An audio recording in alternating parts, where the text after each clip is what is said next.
एक कहावत है कि सच्चा दोस्त वही होता है जो बुरे वक्त में काम आए। 22 अप्रैल को पहलगाम में हुए आतंकी हमले के बाद दुनिया के तमाम देशों की तरफ से इस आतंकी घटना की निंदा की गई।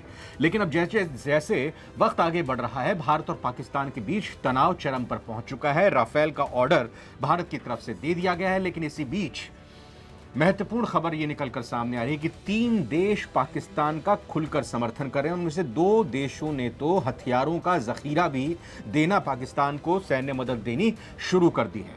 अमेरिका खुलकर यह नहीं कह रहा है कि जो आतंकी घटना हुई है उसमें पाकिस्तान का हाथ रहा है, या फिर पाकिस्तान पर हमला अगर भारत करता है तो अमेरिका भारत का साथ देगा।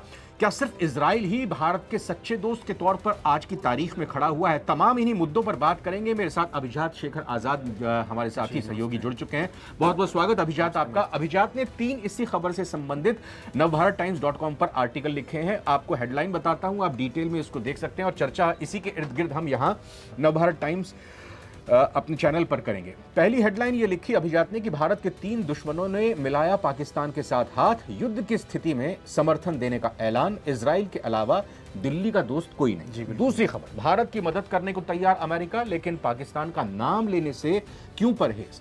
इस्लामाबाद के साथ खड़े हुए चीन तुर्की, तीसरा देश अजरबैजान, ये भी समझे। और तीसरी हेडलाइन ये कि चीन के बाद तुर्की ने भारत का खून बहाने को पाकिस्तान भेजा हथियारों का जखीरा माफ कीजिएगा। तो ये कौन से हथियार भेजे गए हैं और क्या चीन के बाद अब तुर्की को भी इस चीज की परवाह नहीं है कि भारत इसको कैसे लेगा? और धोखेबाज एर्दोगान क्या ये भूल गए हैं कि जब भूकंप उनके देश में आया था तो भारत ने मानवीय आधार पर खुलकर समर्थन किया था, मदद की थी? जी, भारत ने काफ़ी ज़्यादा मदद की थी तुर्की की भूकंप के समय में। दूसरी बात है, ये जियोपॉलिटिक्स में सबसे बड़ी बात है कि हमें पहले से पता था कि अगर भारत और पाकिस्तान के बीच में किसी तरह से जंग के हालात बनते हैं या तनातनी होता है तो पाकिस्तान और तुर्की कम से कम ये चीन और तुर्की ये कम से कम पाकिस्तान के साथ खड़ा होगा। ये पहले से हम जानते हैं। ये बिल्कुल हम पहले से जान रहे हैं कि पाकिस्तान और के साथ चीन और तुर्की होगा। अजरबैजान भी पाकिस्तान के खेमे में ही रहेगा क्योंकि तुर्की से इनके अच्छे संबंध हैं। जब आर्मेनिया के साथ युद्ध होता है तो भारत जो आर्मेनिया को हथियार सौंपता है, पाकिस्तान तुर्की ये जो हथियार सौंपते हैं अजरबैजान को सौंपता है। लेकिन मौजूदा जैसे चीन ने कहा है कि पाकिस्तान का समर्थन करते उसने कहा है कि जो निष्पक्ष जांच की बात जो शहबाज शरीफ ने की थी पाकिस्तान के प्रधानमंत्री ने, वो उसका समर्थन करता है। यानी वो पाकिस्तान का साथ दे रहा है कि हम पाकिस्तान के डिमांड के साथ हैं कि जो पहलगाम में जो आतंकवादी हमला हुआ था उसमें निष्पक्ष जांच की जाए। दूसरी बात, तुर्की के लेकर के रिपोर्ट है कि 6 कार्गो जो परिवहन विमान होते हैं उससे तुर्की ने पाकिस्तान में हथियार भेजे हैं। अच्छा। उसमें एक विमान जो है कराची एयरपोर्ट पर उतरा है, 5 विमान जो है इस्लामाबाद एयरपोर्ट पर उतरे हैं। ये पता नहीं चल पाया कि ये हथियार क्या क्या दिए गए। मिसाइलें इससे पहले चाइना ने भी भेजी थी, मिसाइलें PL-15 मिसाइलें चाइना ने भेजी थी। ये तुर्की ने कौन से हथियार भेजे फिलहाल इसका कोई खुलासा नहीं किया गया है। उसमें हथियार है या नहीं है शायद ये भी अपनी पूरी तरह से खुलकर नहीं कहा गया, लेकिन हाँ हथियार है। इसके कई रिपोर्ट्स में पुष्टि की गई है अलग अलग वेरीफाइड सोर्सेज के हवाले से। माना जा रहा है कि इसमें तुर्की की तरफ से मिसाइलें हो सकती हैं, इस पे बायरकतार ड्रोन ड्रोन जो है ये हो सकता है तुर्की ने पाकिस्तान को भेजा हो।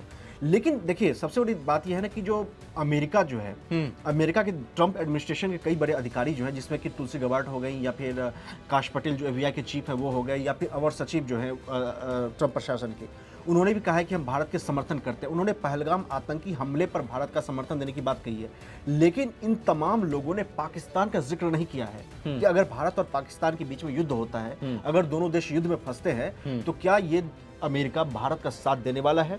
ये खुलकर ये भी तो शायद नहीं कहा कि भाई ये जो आतंकी घटना हुई है ये पाकिस्तान के थ्रू हुई है। ये भी तो खुलकर बिल्कुल ये बात नहीं कही है। दूसरी बात एक चीज और है, मुझे जहां तक इन अमेरिका से ट्रंप प्रशासन के जो अधिकारी थे इनके जिस तरह से ट्वीट आने शुरू हुए थे, धराधर उन्होंने भारत के समर्थन में ट्वीट किए हैं। डोनाल्ड ट्रंप ने खुद कहा है कि भारत का हम हर संभव मदद करेंगे। काश पटेल ने अपने ट्वीट में कहा है कि उन्होंने देखिए एक तरह से पॉलिटिक्स भी खेलने, उन्होंने इस्लामिक आतंकवाद पर्टिकुलरली काश पटेल और तुलसी गबार्ड में इसका जिक्र किया है कि हम इसके इस्लामिक आतंकवाद के खिलाफ लड़ाई में हम भारत का सहयोग करेंगे। तो आप इस्लामिक आतंकवाद का सोर्स ऑफ ओरिजिन क्या है आपने इसका मेंशन नहीं किया है। दूसरी बात, मदद करेंगे से आपका मुराद क्या है? क्या आप भारत को इस एक नाजुक परिस्थिति का फायदा उठा करके क्या भारत के साथ डिफेंस डील करना चाहते हैं? क्या आप हथियारों का ऑफर देना चाहते हैं? यानी आपदा में अवसर, ये जो एक सिद्धांत है, क्या अमेरिका फिर से उसी रास्ते पे बढ़ रहा है कि चलिए भारत और पाकिस्तान दोनों युद्ध के मुहाने पर हैं, हम पाकिस्तान का नाम नहीं ले रहे हैं लेकिन भारत का समर्थन कर रहे हैं, भारत हमसे हथियार खरीदे, राइट? तो ये जो बोथ साइड अप्रोच जो अमेरिका के हमेशा से रहा है, ये शायद मेरे ख्याल से अमेरिका इस बार भी वही कर रहा है। अमेरिका की इस नीति से ऐसा नहीं है कि भारत को डबल पता नहीं गेम है। मतलब एक तरह से कहें कि अमेरिका जी, खेल रहा है। और आपको मैं एक चीज और बता दूंगा, जब क्वाड की बैठक होती है पूर्ववर्ती बाइडेन प्रशासन के दौरान में, अमेरिका बार बार ये इस चीज को एम्फेसाइज करने की कोशिश करता था, भारत को मनवाने की कोशिश करता था कि क्वाड को भारत एक मिलिट्री अलायंस के रूप में प्रोजेक्ट करे। भारत हमेशा से क्वाड को मिलिट्री अलायंस कहने से बचता रहा है। भारत इस बात को एक्चुअली में जानता है कि अगर जरूरत पड़ती है तो हमारे साथ खड़ा होने वाला कोई नहीं है। इजराइल, ऑफ कोर्स इजराइल ने हमें कारगिल में मदद दी थी, इजराइल की अगर जरूरत होगी तो हमें आगे भी मदद मिलेगा, अगर इजराइल उस स्थिति में रहा तो, क्योंकि हम जान रहे हैं कि इजराइल खुद कई महीनों से युद्ध में फंसा हुआ है। इजराइल की तरफ से हमें इंटेलिजेंस नेटवर्क, इंटेलिजेंस मदद होती है, या फिर जो भी सर्विलांस, जो भी मदद हो वो हमें मिलेगी। लेकिन अमेरिका कारगिल युद्ध में हमें धोखा दे चुका है। इसीलिए जब क्वाड के बैठक को लेकर के अमेरिका की तरफ से दबाव बनाया जाता था कि भारत क्वाड को एक मिलिट्री अलायंस के, भारत इससे बचा है। भारत ने कभी भी ये नहीं कहा कि ये चीन के खिलाफ बना गठबंधन है। भारत इस चीज को, अमेरिका की इस डबल गेम को भारत हमेशा से जानता रहा है, इसीलिए इससे बचता रहा है। भारत अगर इस बार भी अगर युद्ध की कंडीशन बनते, अगर युद्ध होता है तो आप यकीन मानिए भारत अकेला ही इस युद्ध में जाएगा। भारत किसी से मदद की उम्मीद नहीं करेगा। ये भारत की जो पॉलिसी है, या मुझे ऐसा लगता है कि भारत नहीं, लेकिन जब ये घटना हुई थी तो उसके बाद चीन की तरफ से ये प्रतिक्रिया आई थी, ये बयान आई थी कि इस तरह की आतंकवादी घटना की वो निंदा करते हैं। लेकिन खुलकर ये चीन को की तरफ से ये भी नहीं आया था कि आप एक्शन लीजिएगा या किस तरह की आप बात कीजिएगा। और कयास यही लगाया जाता है कि तो चीन जो टैरिफ वॉर में उलझा हुआ है तो वो कहाँ मदद करने के लिए पाकिस्तान की आएगा। पाकिस्तान की मदद, जैसे पाकिस्तान की मदद, भाई मिसाइलें भेजी है ना, जो खबर जानकारी आ रही है, मिसाइलें भेजी है, और डिप्लोमेटिक यूएन में तो पाकिस्तान की मदद तो किया ही चीन ने है। अभी यूएन में जो बैठक हुई थी उसमें चीन ने पाकिस्तान की मदद की है। आप मिसाइलें दे रहे हैं, हथियार दे रहे हैं, देखिए मिसाइल और हथियार देना बहुत बड़ा मदद होता है। ओके, उसके अलावा जो आप डिप्लोमेटिक फ्रंट पर अगर आप कह रहे हैं, पाकिस्तान के उस बयान का समर्थन कर रहे हैं कि निष्पक्ष जांच की जाए, तो निष्पक्ष जांच तो भारत कभी तैयार नहीं होगा, क्योंकि भारत सबूत जो है कई बार तो पाकिस्तान को दे चुका है। नहीं, बिल्कुल निष्पक्ष जांच। इससे पहले अगर हम बात करें पठानकोट हमले में आईएसआई आ गई थी। इससे पहले हम अगर 26/11 की बात करें तो 26/11 में भी दोनों देशों के सबूत, इतने ऑथेंटिक सबूत दिए गए थे। जी, उसके बावजूद भी मतलब इसके यानी है कि चीन का स्टैंड क्लियर है, वो पाकिस्तान के साथ खड़ा है। तुर्की का स्टैंड क्लियर है कि वो पाकिस्तान के साथ खड़ा है। अजरबैजान का स्टैंड क्लियर है कि वो पाकिस्तान के साथ खड़ा है। यूरोपीय देश, अमेरिका, ये सब कहने के लिए भारत के साथ खड़े हैं, लेकिन पाकिस्तान के खिलाफ इनका बयान नहीं आ रहा है। तो इन देशों की तरफ से दी जाने वाली मदद भारत के लिए कितनी कह सकते हैं कि एक चुनौती पेश कर सकता है, और साथ ही साथ अगर हम मुख्य तौर पर अजरबैजान को तो चलिए आप छोड़ ही देते हैं एक बार को, लेकिन अगर हम चाइना को देखें और तुर्की को देखें तो भारत डिप्लोमेटिक लेवल पर इनसे कैसे निपटेगा, और जो मदद पाकिस्तान की तरफ से दी जा रही है उससे कैसे देखिए तुर्की पर दबाव बनाने का बहुत बड़ा जो भारत के पास हथियार है, यूरोपीय देश है। यूरोपीय यूनियन में तुर्की शामिल होना चाहता है। उसके अलावा एससीओ जो है उसमें शामिल होना चाहता है, शंघाई कोऑपरेटिव ऑर्गेनाइजेशन, ब्रिक्स में शामिल होना चाहता है। भारत पहले भी कई बार तुर्की को रोक चुका है। इसी वजह से याद होगा आपको, पिछले बार जो यूनाइटेड नेशंस का जो बैठक हुई थी, जो उसका संबोधन हुआ था, सत्र बुलाया गया था, उसमें तुर्की ने पहली बार, कई सालों के बाद पहली बार, तुर्की के राष्ट्रपति रेसिप तैयब एर्दोगान जो है उन्होंने कश्मीर का नाम नहीं लिया था। ये पहली बार ऐसा था। यानी भारत उनको यूरोपीय यूनियन के जरिए, ब्रिक्स और एससीओ, इन चीज़ों के जरिए घेर सकता है तुर्की को कि आप उससे दूर रहिए। यूरोपीय यूनियन में शामिल होने के लिए तुर्की कई महीनों से, कई सालों से छटपटा रहा है। इसके लिए उसने साइप्रस के साथ जो युद्ध है, साइप्रस को बंटवारा हुआ है, मतलब उसको समर्थन दिया गया है 3 कंट्रीज की तरफ से, ईस्टर्न कंट्रीज की तरफ से। उसको भी तुर्की माना जा रहा है कि तुर्की ने शायद इसलिए उस चीज़ को देखा कि उसको किसी तरह से यूरोपीय यूनियन उसको मिल जाए, एंट्री मिल जाए। लेकिन इसीलिए अगर यूरोपीय देशों को भारत डिप्लोमेसी के नज़रिए से बैलेंस करके तुर्की को उसमें शामिल होने से रोक सकता है, या दबाव बना सकता है कि आप पाकिस्तान का खुलकर समर्थन मत करिए। एससीओ और ब्रिक्स तो भारत के हाथ में है कि बिना भारत की मदद के उसमें तुर्की शामिल हो ही नहीं सकता है। तो तुर्की को रोकने के लिए हथियार हैं। अमेरिका के लिए अमेरिका जाहिर तौर पर टैरिफ वार में उलझा हुआ तो है ही। चीन नहीं तो क्या ऐसी स्थिति आ गई है, एक तरफ अमेरिका और एक तरफ चीन है, तो भारत को ये तय करना पड़ेगा कि वो अमेरिका के साथ जाए या फिर चीन के साथ जाए, क्योंकि दोनों ही देशों की तरफ से इस टैरिफ भारत को किसी भी बाहरी बिल्कुल भारत को किसी भी बाहरी समर्थन का इंतजार नहीं करना चाहिए। भारत को अगर बदला लेना है, अपने बलबूते नहीं, ये बात सही है, लेकिन कोई पाकिस्तान की मदद ना करे, ये भी तो इंश्योर करना होगा ना। देखिए इस चीज को इंश्योर करना बहुत मुश्किल है। पाकिस्तान को चीन हथियार देगा ही देगा, भले कितना भी भारत दबाव बनाए। तुर्की हथियार देगा ही देगा।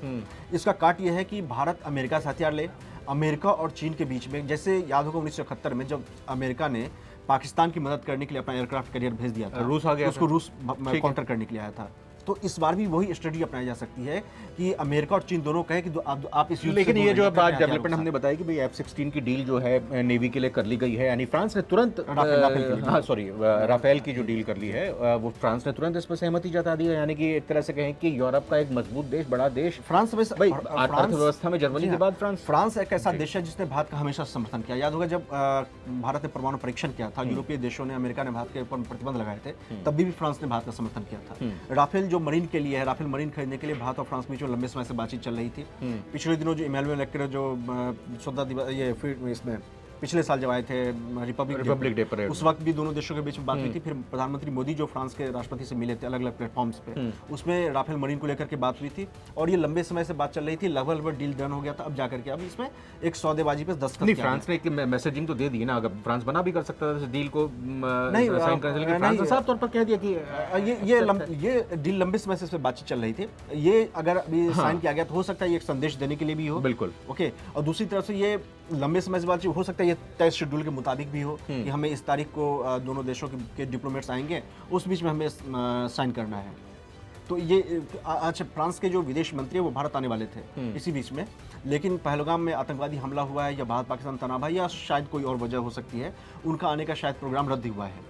तो वो जो आने वाले थे शायद इस उनके मतलब दौरे के दौरान दोनों देशों के बीच में राफेल मरीन को लेकर सौदा हो सकता है। बहुत बहुत धन्यवाद, बहुत बहुत शुक्रिया अभिजात। और ये बात साफ निकल कर सामने हमने पिछले जो मौजूदा दौर में युद्ध चल रहे हैं, चाहे रूस और यूक्रेन की बात हो, रूस और यूक्रेन अपने दम पर अपने बल पर ही ये युद्ध लड़ रहे हैं, चाहे इजराइल और फ़लस्तीन की बात हो, चोरी छिपे पीछे से बैकडोर से ज़रूर मदद की जाए, लेकिन खुलकर कोई भी देश आज की तारीख में जो दुनिया में युद्ध चल रहे हैं उसमें साथ नहीं आ रहा। भारत को भी ये तय मानना चाहिए कि उसकी मदद करने के लिए खुलकर कोई सामने इजराइल को छोड़कर, क्योंकि इजराइल वैसे भी अभी फंसा हुआ है, कोई देश खुलकर ही शायद सामने आए। और दूसरी तरफ अगर पाकिस्तान की बात करें तो तुर्की और चीन उसके साथ खड़े हैं। ये बात भी भारत को समझनी होगी, नज़रअंदाज नहीं करनी होगी कि ऐसे नाजुक घटनाक्रम पर तुर्की और चीन भारत की या कहें कि पाकिस्तान की मदद नहीं कर रहा। भारत को मान लेना चाहिए कि मदद कर रहा है और आगे भी चलकर करेगा। बिल्कुल, भारत को अगर हमला करना है काफी तेजी के साथ, सटीकता के साथ 3 से 4 दिनों का युद्ध का प्लान बनाए, मतलब 3 से 4 दिनों में युद्ध खत्म करने का प्लान बनाए, हमला करे, खत्म करके बाहर निकला है। बिल्कुल,